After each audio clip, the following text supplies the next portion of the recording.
नमस्कार दोस्तों, मैं सतीश चंद्र भास्कर आप सभी लोगों का आपके अपने channel RT plus centre of knowledge में स्वागत करता हूं। आज का जो विषय है वो है हमारा इतिहास। इतिहास के तहत हम एक महत्वपूर्ण बिंदु की बात करेंगे। आज हम लोग प्राचीन इतिहास जानने के स्रोतों को अच्छी तरीके से सीखने का प्रयास करेंगे। इसको हम इस तरह से कहें कि जो प्राचीन भारत का इतिहास है उसको जानने के लिए कौन कौन से स्रोत होते हैं। तो आइए इसके तहत हम ये सीखने का प्रयास करते हैं कि भारत को जानने के जो स्रोत हैं वो कौन कौन से हैं। तो यहाँ पे हम लोग एक बिंदु निकाल सकते हैं, प्राचीन इतिहास। और प्राचीन इतिहास में विशेष तौर पर किसकी बात की जाएगी? भारत। तो प्राचीन इतिहास जानने के स्रोत को हम साक्ष्य भी कह सकते हैं। तो स्रोतों को हम मुख्य रूप से 3 भागों में बांटेंगे। इसके हम 3 भाग में बांटकर उसका अध्ययन करेंगे। वे 3 भाग कौन कौन से होंगे? अगर यहां से देखें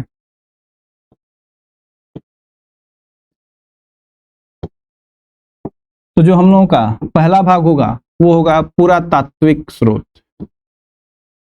पुरातात्विक स्रोत, इसे हम साक्ष्य भी कह सकते हैं। वहीं पे जो हम लोगों का दूसरा स्रोत होगा या साक्ष्य होगा वो होगा साहित्यिक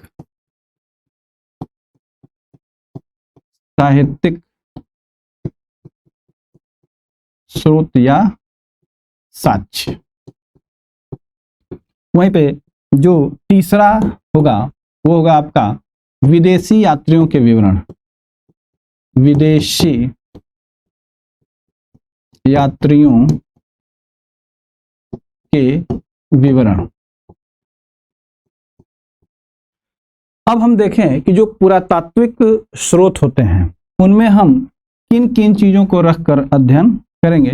तो हम सामान्य तौर पर देखें तो जो पुरातात्विक स्रोत होता है इसके अंतर्गत हम रखते हैं पांडुलिपि को। पांडु हम लिपि को रखेंगे। वहीं पे हम इसके अंतर्गत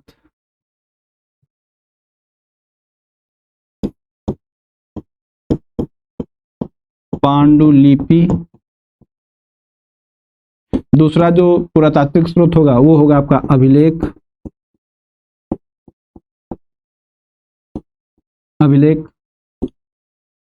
इसके बाद आपका होगा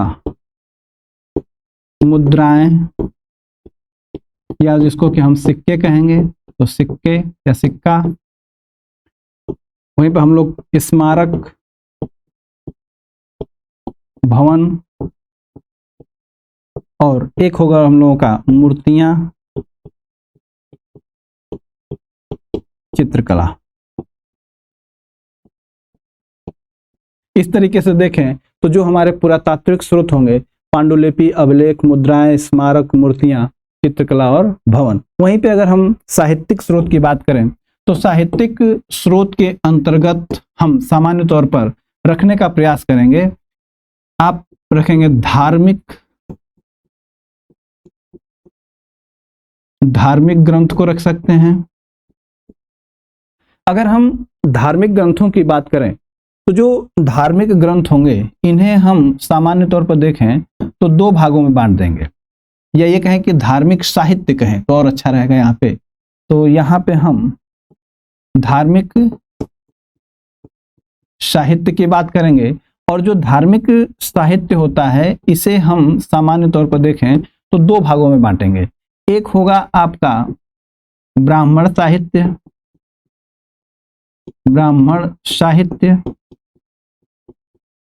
और वहीं पे एक होगा ब्राह्मणेतर साहित्य।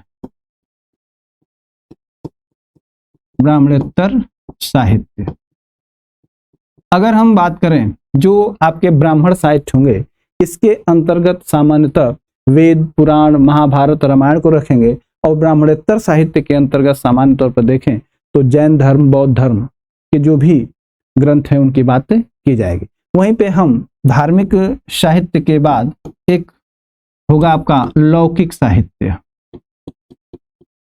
लौकिक साहित्य, अगर हम लौकिक साहित्य की बात करें तो सामान्य तौर पर इसके अंतर्गत हम रखेंगे ऐतिहासिक ग्रंथ को रखेंगे, ऐतिहासिक ग्रंथ। वहीं पे हम कुछ जीवनी ग्रंथ रखेंगे, जीवनी ग्रंथ। वहीं पे कुछ गल्प साहित्य हैं तो हम गल्प साहित्य को भी रखेंगे।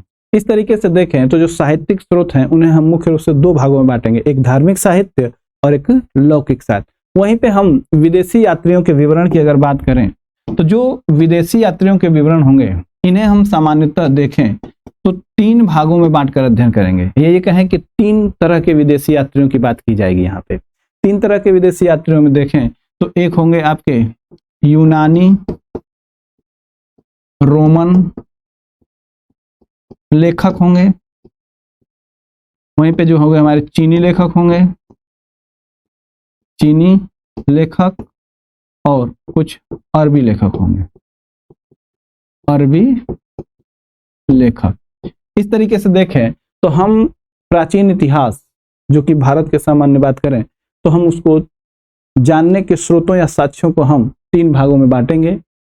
एक आपका पुरातात्विक साहित्य या स्रोत, पुरातात्विक में पांडुलिपि, अभिलेख, मुद्राएं, स्मारक, मूर्तियों को रखेंगे। साहित्यिक स्रोत में धार्मिक साहित्य और लौकिक साहित्य रखेंगे। धार्मिक साहित्य में ब्राह्मण साहित्य और ब्राह्मणेतर साहित्य।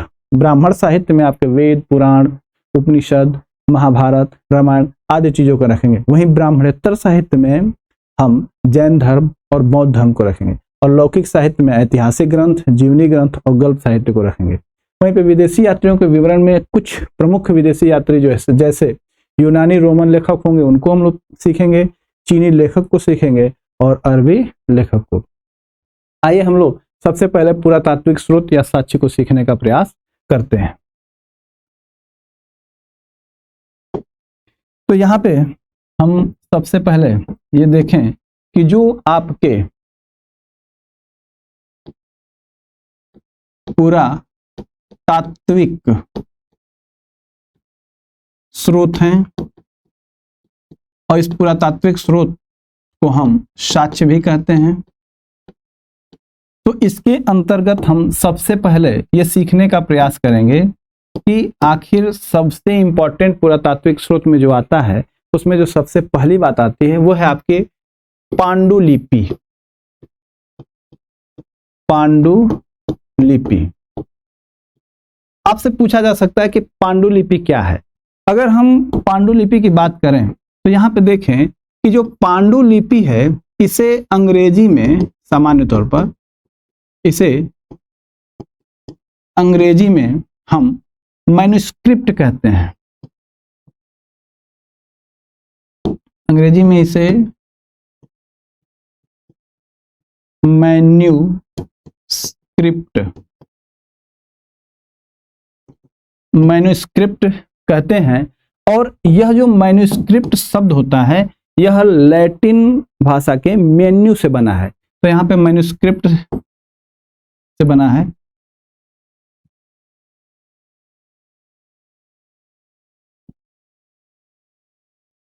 अब यह क्या है कि जो मैन्युस्क्रिप्ट शब्द है यह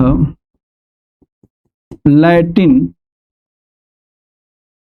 के मेन्यू से बना है। अगर हम इस मेन्यू शब्द के अगर अर्थ की बात करें तो जो इसका सामान्य तौर पे अर्थ होगा वो आपका होता है हाथ। इस तरीके से समझे तो जो पांडुलिपि है उसे अंग्रेजी में मैन्युस्क्रिप्ट कहते हैं। मैन्युस्क्रिप्ट लैटिन के मेन्यू से बना है और मेन्यू का जो अर्थ होता है हाथ, अर्थात हाथ से लिखी हुई जो भी विषय वस्तु दिखाई दे रही है उसे ही हम पांडुलिपि कहते हैं। यहाँ पे सामान्य तौर पर देखा जाए, यहाँ पे पांडुलिपि है, यहाँ पे पांडुलिपि कहेंगे। तो पांडुलिपि जो होती है सामान्यतः हाथ से लिखी होती है। आज पुस्तकें जो देखते हैं सामान्य तौर पर उसकी छपाई होती है उसे हम पांडुलिपि नहीं कहेंगे, इन्हें हम पांडुलिपि कहते हैं। जो प्राचीन काल में भुज नामक पेड़ और जो भी पत्ते होते थे छालों पे, वृक्षों की छालों पर लिखे जाते थे। तो यहाँ से एक बिंदु हम लोगों का और निकलता है, वो ये है कि ये जो पांडुलिपि लिखी जाती थी तो ये कहाँ, तो ताड़पत्रों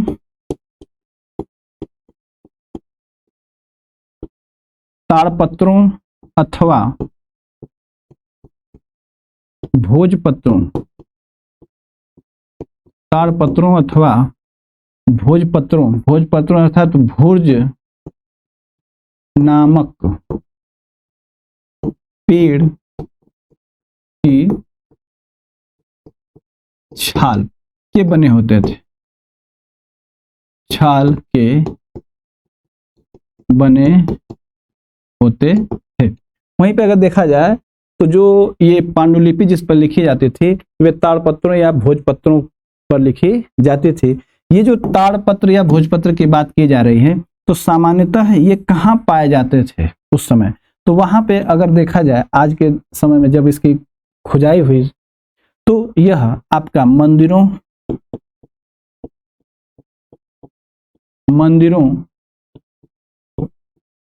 विहारों तथा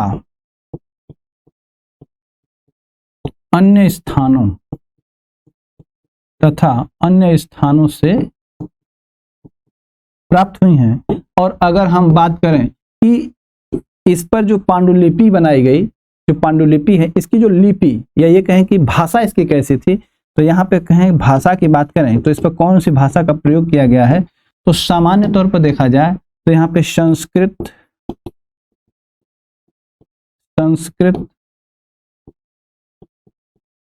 प्राकृत, तमिल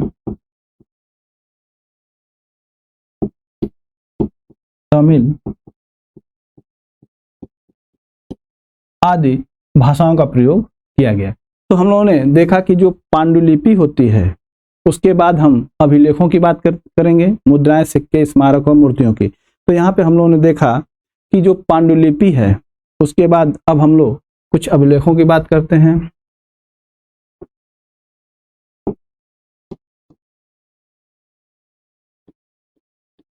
अभिलेख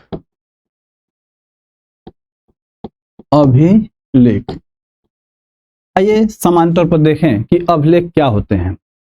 पांडुलिपियों पे तो हाथ से लिखे जाते थे, लेकिन जो अभिलेख होते हैं सामान्य तौर पर इसे देखा जाए तो ये कठोर सतह होते हैं। कोई दीवार हुई, कोई चट्टान हुई, सामान्य तौर पर उस पर अभिलेख लिखे जाते हैं। तो यहाँ पे अगर हम देखें कि जो सामान्य तौर पर अभिलेख की जब बात की जाएगी तो ये जो अभिलेख होंगे पत्थर अथवा धातु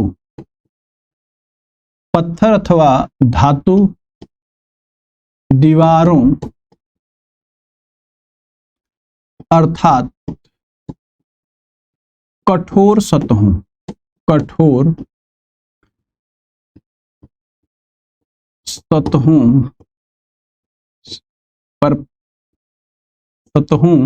पर लिखे जाते हैं। इस तरीके से देखें तो जो अभिलेख होते हैं सामान्य तौर पर पत्थर अथवा धातु दीवारों अर्थात कठोर सतहों पर लिखे जाते हैं।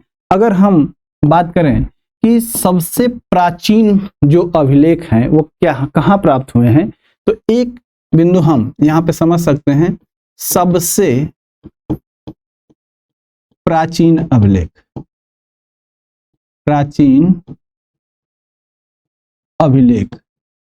अगर हम सबसे प्राचीन अभिलेख की बात करें तो जो सबसे प्राचीन अभिलेख हैं वह मध्य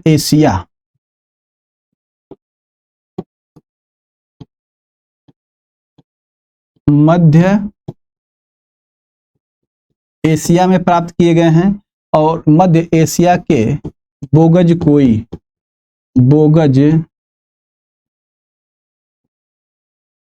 कोई से सबसे प्राचीन अभिलेख प्राप्त हुए हैं। वहीं पे अगर हम प्राचीन अभिलेख की बात करें तो इस पर मुख्य रूप से इंद्र, मित्र, वरुण आदि देवताओं का जिक्र मिलता है।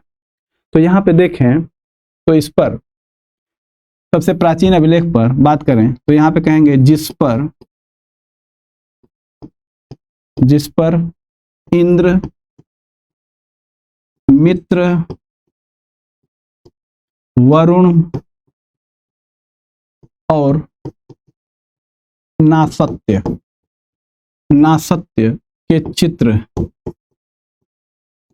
हैं। वहीं पे अगर हम बात करें कि भारतीय जो अभिलेख हैं, तो भारतीय अभिलेखों की अगर हम बात करें तो जो सबसे प्राचीन अभिलेख भारतीयों की बात की है तो वो अशोक के यहाँ से माने जा सकते हैं।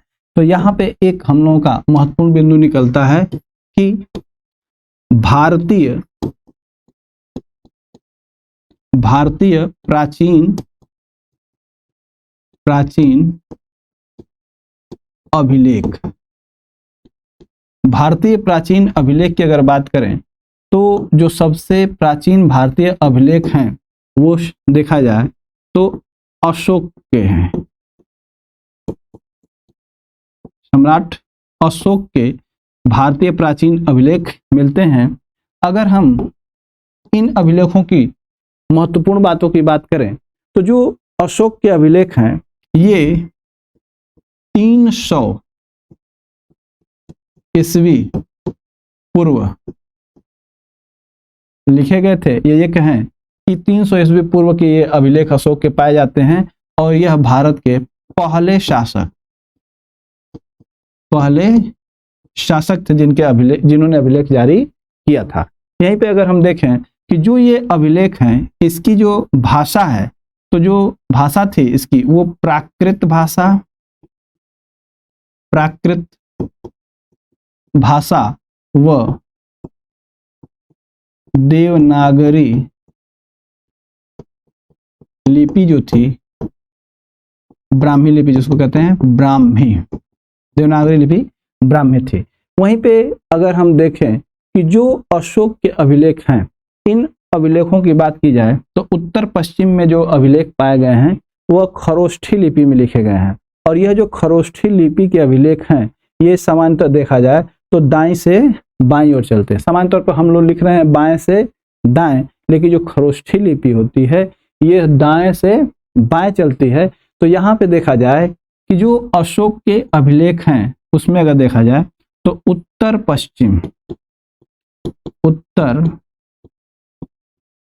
पश्चिम से प्राप्त जो अभिलेख हैं वह अभिलेख खरोष्ठी लिपि में है। खरोष्ठी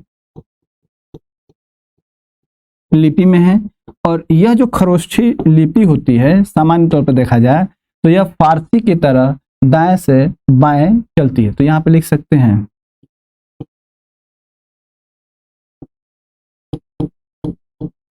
फारसी की तरह दाईं से बाईं ओर, इसको इस तरह से कर सकते हैं, दाईं से बाईं ओर लिखी जाती है। वहीं पे एक क्वेश्चन और आता है कि जो अशोक हैं इन्होंने जो अभिलेख जारी किए ये किससे प्रभावित होकर किए? तो अशोक ने दारा से प्रभावित होकर अभिलेख जारी किए थे। तो एक महत्वपूर्ण बिंदु यहाँ से हम और निकाल सकते हैं कि क्या निकलेगा आपका कि अशोक दारा से प्रभावित होकर अभिलेख जारी किए। यहीं से एक बिंदु और निकलता है कि जो अशोक के ब्राह्मी लिपि में लिखे हुए अभिलेख हैं उनको सबसे पहले किसने पढ़ा? तो यहाँ पे देखें तो अशोक के ब्राह्मी लिपि में लिखे हुए अभिलेखों को जेम्स प्रिंसेप ने पढ़ा। तो यहाँ से एक महत्वपूर्ण बिंदु हम और निकाल सकते हैं, वो ये बिंदु होगा कि जेम्स प्रिंसेप, तो जो जेम्स प्रिंसेप हैं, ये अशोक के ब्राह्मी लिपि में लिखे हुए जो अभिलेख हैं उनको इन्होंने पढ़ा। तो यहाँ पे लिखेंगे कि 1837 ईस्वी में ब्राह्मी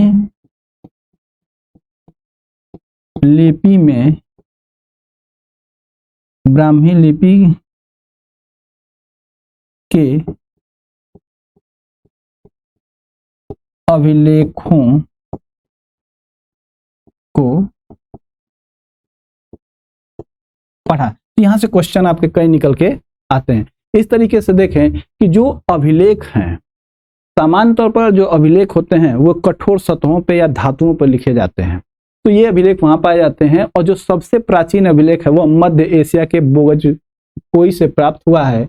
और इस अभिलेख पर इंद्र, मित्र, वरुण और नासत्य के चित्र अंकित हैं। वहीं पे भारतीय प्राचीन अभिलेखों की बात की जाए तो अशोक के द्वारा सबसे पहले अभिलेख जारी किए गए थे 300 ईस्वी पूर्व में।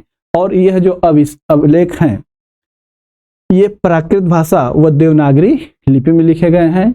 और उत्तर पश्चिम से जो उत्तर पश्चिम में अभिलेख हैं वह खरोष्ठी लिपि में पाए गए हैं। और बाकी जो अभिलेख हैं वो प्राकृत और देवनागरी लिपि में है।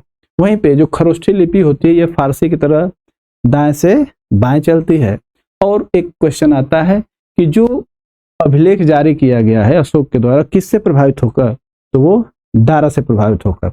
वहीं पे अशोक के अभिलेखों को सबसे पहले पढ़ने का काम जेम्स प्रिंसेप ने किया 1837 में। और ये ब्राह्मी लिपि में लिखे हुए अभिलेख हैं।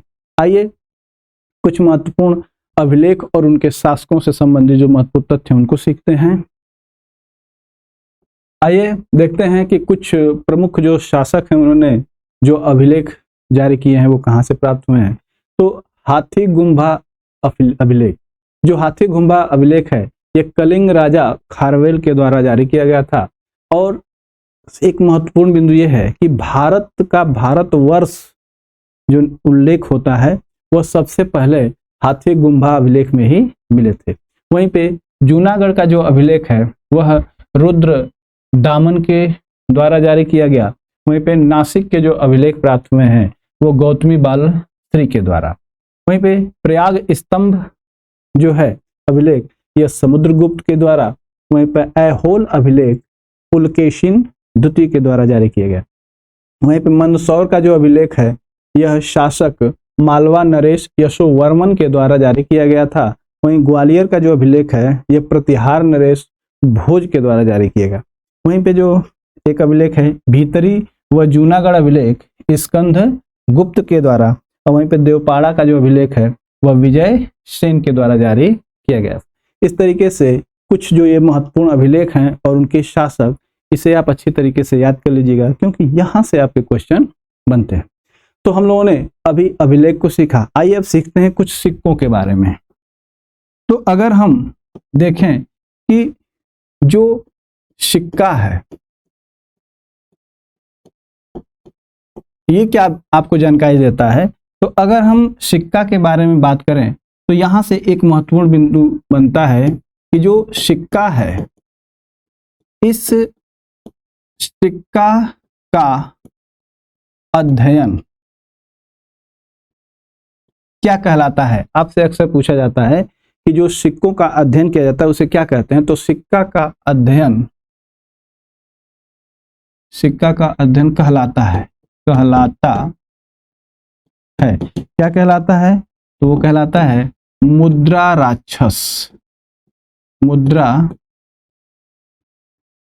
राक्षस कहलाता है। इसे हम न्यूमिसमेटिक्स कहते हैं। न्यूमिसमेटिक्स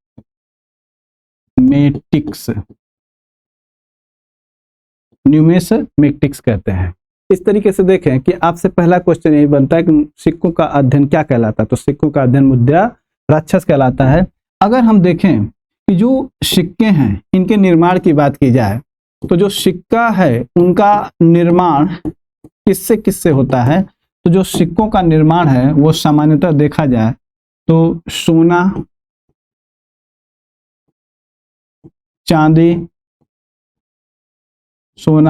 चांदी, तांबा तांबा और सीसा के बनाए जाते थे उस समय। अब बात आती है कि जो ये सोना, चांदी, तांबा और सिक्के, तांबा और सीसा के सिक्के जो बनाए जाते थे, इनको हम कैटेगरी में बांटते हैं। तो इनके अंतर्गत जो सिक्के आते थे, कुछ सिक्के ऐसे थे जिन्हें हम उस समय आहत सिक्कों के नाम से जानते थे। आहत सिक्के यानी कि जो ठप्पा मार के बनाए जाते थे सिक्के, उन्हें हम आहत सिक्का कहते हैं। तो यहां से आपका एक प्रश्न बनता है कि आहत सिक्का या एक होता है पंचमार्क सिक्का। पंचमार्क सिक्का, आहत सिक्के को हम पंचमार्क सिक्का क्यों कहते हैं? तो सबसे पहले आहत सिक्के की बात करें तो जो आहत सिक्का होता है, इसको आहत करके बनाया जाता है। तो इस तरह से कहें कि इसे आहत कर या ठप्पा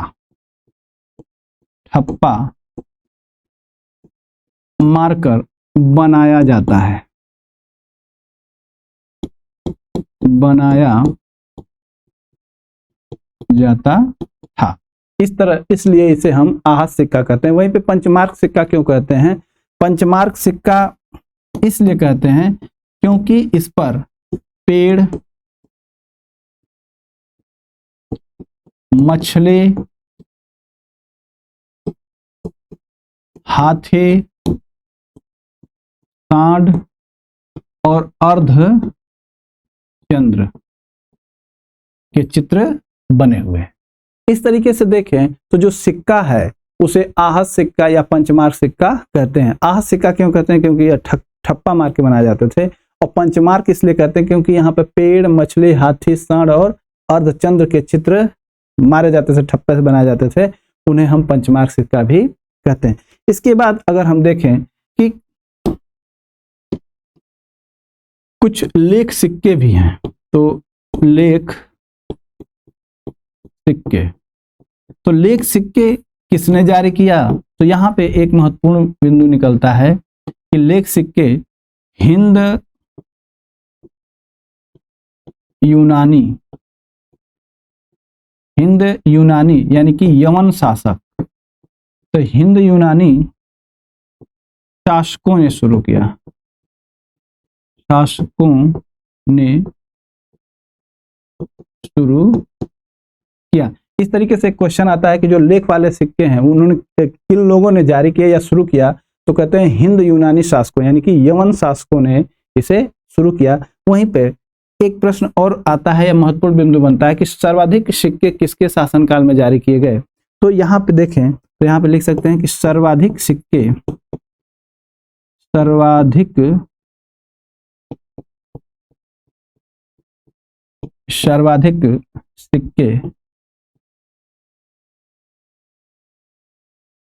मौर्योत्तर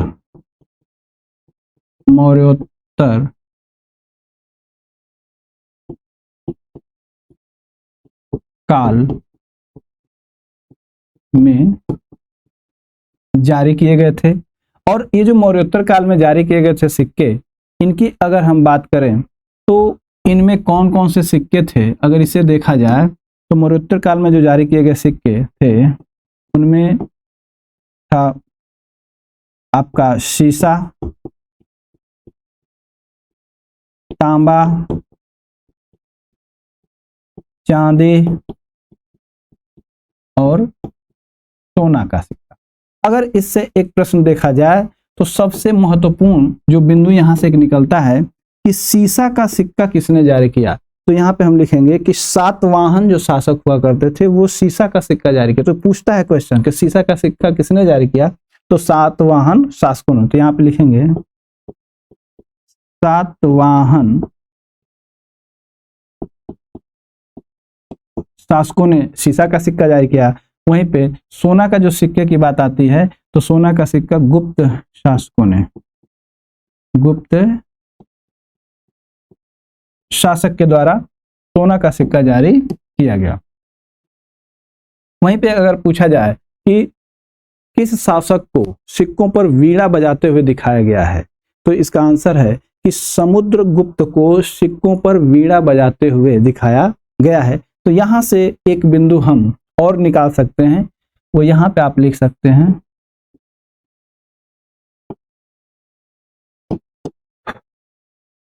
कि समुद्रगुप्त को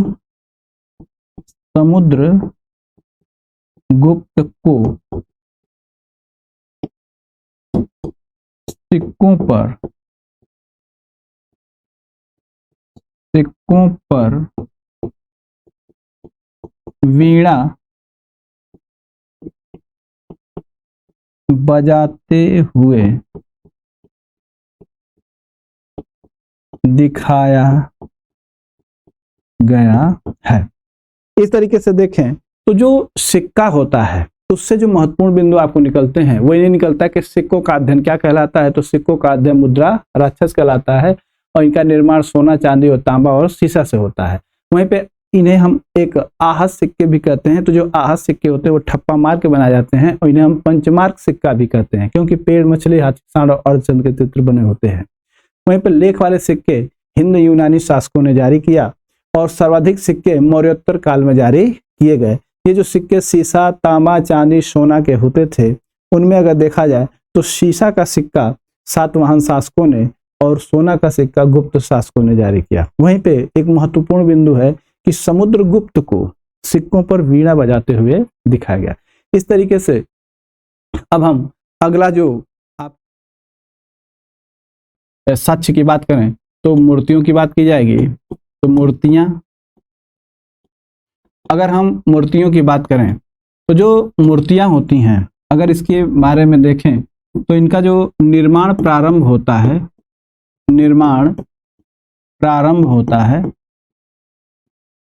वह आपका प्रारंभ होता है कुषाण काल से प्रारंभ। अगर हम कुषाण काल से मूर्तियों के निर्माण के प्रारंभ की बात करें तो जो कुषाण कालीन मूर्तियां हुई हैं उनकी अगर हम बात करें तो कुषाण कालीन गांधार कला में विदेश प्रभाव से प्रभावित थी। जो थी वो विदेश प्रभाव से प्रभावित थी। इस तरीके से देखें कि जो कुषाण कालीन जो मूर्तियां थी वो गांधार कला से प्रभावित थी और ये विदेशी प्रभाव से भी प्रभावित थी। वहीं पे अगर हम देखें कि जो मथुरा की मूर्तियां हैं, सामान्य तौर पर देखा जाए तो मथुरा, अगर हम मथुरा की बात करें तो जो मथुरा की मूर्तियां वो स्वदेशी हैं और स्वाभाविक हैं। वहीं पे अगर हम और साक्ष्यों की बात करें, स्रोतों की बात करें तो हम यहाँ पे कुछ स्मारक और भवन की बात करते हैं। स्मारक व अगर हम भवन की बात करें तो अगर ये देखा जाए कि जो मंदिर हुआ करते थे तो अगर हम मंदिर की बात करें तो मंदिर से जो उत्तर, दक्षिण और उत्तर पूर्व, यानी इसको दक्षिण पथ कहते थे उस समय, दक्षिण पथ कहते थे। तो जो उत्तर के मंदिर हुआ करते थे उत्तर दिशा के, वो नागर शैली में थे। नागर शैली, यहां से क्वेश्चन अक्सर आता है। वहीं पे दक्षिण के जो मंदिर थे वे द्रविड़ शैली में थे। द्रविड़ शैली में, और जो दक्षिण पथ के मंदिर हुआ करते थे वो वेसर शैली के थे। वेसर शैली के। इस तरीके से देखें तो जो मूर्तियां हैं और जो स्मारक व भवन है, ये आपके सामान्य तौर पर स्रोत हैं, साहित्य हैं प्राचीन इतिहास को जानने के। अब यहाँ पे अगर हम देखें तो आज हम लोगों ने ये सीखने का प्रयास किया कि जो प्राचीन इतिहास है उसको जानने के स्रोत, उसे हम लोगों ने बांटा 3 भागों में। वहीं पे पांडुलिपि को हम लोगों ने समझा, अभिलेखों को भी समझे, वहीं पे कुछ प्रमुख अभिलेख, उनके शासक और सिक्कों को भी हम समझ चुके हैं। वहीं पे हम लोगों ने मूर्तियां और स्मारक व भवन को देखा। हम लोग अगले क्लास में जो साहित्यिक स्रोत हैं हमको उनको सीखने का प्रयास करेंगे। तो मिलते हैं अगले क्लास में। धन्यवाद।